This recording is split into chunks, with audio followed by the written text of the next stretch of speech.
Okay, pupunta tayo dito sa ipinagmamalaki ng bayan ng Chaong, Quezon. Dito sa Barangay Ayusan, Chaong, Quezon. Ito yung Ticob Lake. Ito yung ipinagmamalaki ng Chaong, Quezon at naging tourist spot na. Yan, paakit na tayo dito. Super ganda nga pala rito.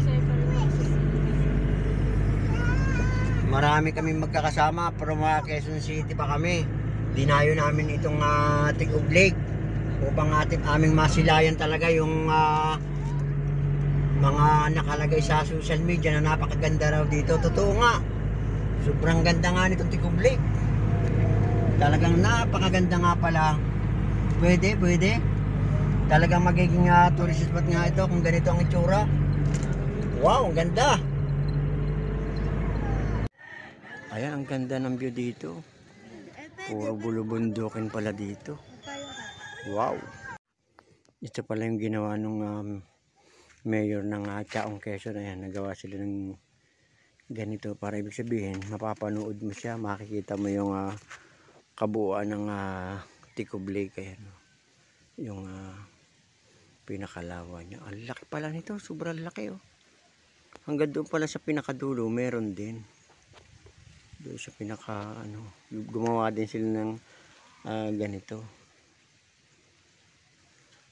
Maayos. Maganda rin yung ginawa ng mayor, si Mayor R.D. Mia. Ganda.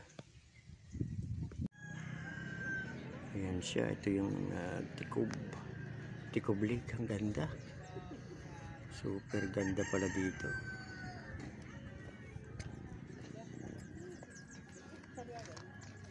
Kaya tayo dun. Ayan yung view. Kitang kita yung pag ikaw na dito sa lugar na ito, kitang kita yung kabuuan talaga. Hindi na kinakailangan bumaba kasi dito pa lang sa taas na ito kitang kita na yung kabuuan ng Ticob Lake. Ayan o. Galing ha.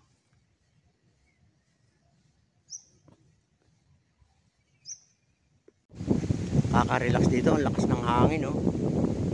Wow, kahit mainit dito, malamig yung pinakasimoy ng hangin eh oh. Pagka gumabi ka ng tingin dito sa kakahuyan, yun yung makikita mo.